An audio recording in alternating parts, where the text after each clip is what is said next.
Hi, in this video, I'll present the idea that an indefinite integral question is in fact a differential equation question. And from there, show the importance of the existence and uniqueness theorems. Let's take an indefinite integral question like this one. Compute the integral of x squared dx. That's the same thing as asking, find a function y such that y prime is equal to x squared. That's a differential equation. The highest derivative of y is y prime, so this equation is first order. Also, y prime and any y, well, they appear in just linear form, so this is a linear equation. The fact that we have an x squared does not make it nonlinear, because for purposes of classifying a differential equation, we only look at y and its derivatives. This is a first order linear differential equation. And the answer is y equals x cubed over 3 plus c. If we graph a whole bunch of these x cubed over 3 plus c, we get several curves like these. All of these are solutions to the differential equation, in the sense that at each point on the curve, the slope y prime satisfies the condition y prime equals x squared. That's nice that we have a whole bunch of solutions, but having a whole bunch of solutions can also be a problem in the sense that if we're gonna do something about the function, for example, if this equation comes from some sort of practical question in science or engineering or finance, we don't know which function to work with in the next step in whatever work we're doing, right? With just the equation, we're missing important information as to how to choose which function it is. Of all these curves, we need one more piece of information that tells us which one to use. And that usually comes in the form of an initial condition. For example, we could also be given the additional information that y at x equals 0 is equal to 1. That is called an initial condition or initial value. And this whole thing is called an initial value problem. Given the additional information that says the curve has to pass through the point 0, 1, x equals 0, y equals 1, we know that this curve right here has to be the solution. And that curve is the x cubed over 3 plus 1 curve. That means all the other curves are not the solution. There's only one solution, which is this curve that passes through the point 0, 1. The other curves don't pass through 0, 1. So I have my function, I put it down on my paper. And if anyone asks, what is the value of the function when x is equal to 2? Then I can just plug it in. I get y is equal to 8/3 plus 1, which is something like 3.667 right here.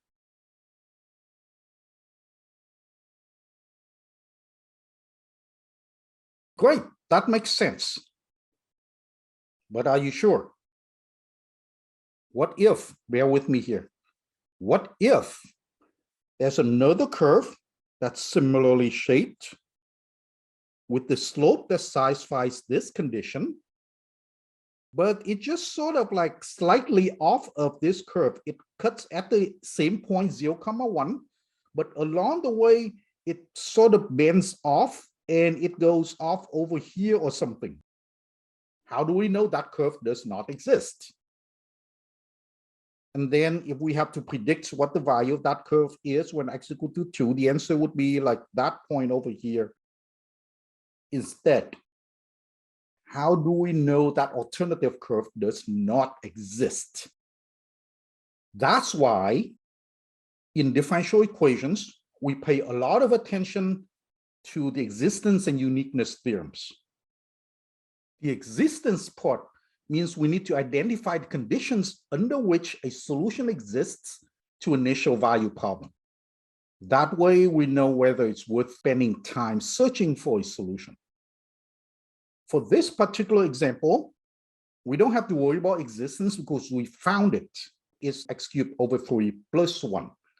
That satisfies the differential equation, and it also satisfies the initial condition of y of 0 equals 1.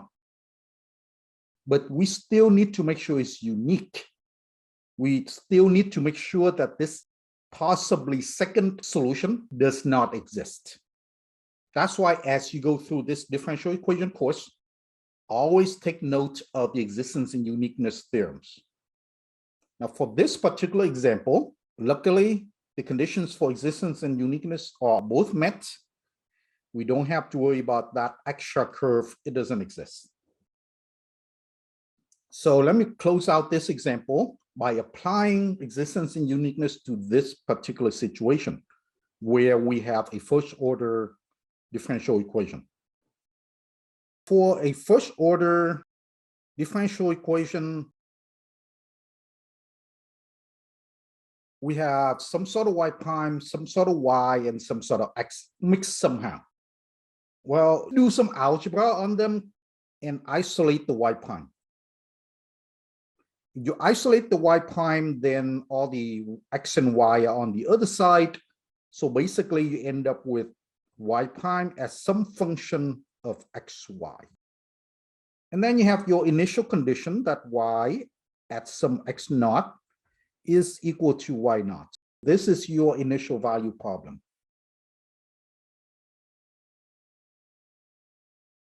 There's the initial point. The existence theorem for this kind of initial value problem goes like this. If your function f of xy is continuous for the area of x naught plus or minus some delta, so plus some delta this way and minus some delta that way. So we're looking at x naught minus delta and x naught plus delta for x in between those, and also for y in between some minus epsilon plus epsilon from that. So y naught minus epsilon less than y naught plus epsilon. All the x's are going to be between these two boundaries, and all the y's in between those two boundaries. That makes a rectangle around the initial value point. If f is continuous in that region, then a solution exists. Let me call this problem star. Then y equals fx exists. That is a solution to the star problem, the initial value problem star, in some interval around x naught. Y is a function of x, and I'm saying that it will exist a solution somewhere near here. I can't really guarantee a lot about the existence of y when you go too far from x naught. The way people write it is x naught minus some delta 1. It may be different from this delta. It's probably smaller.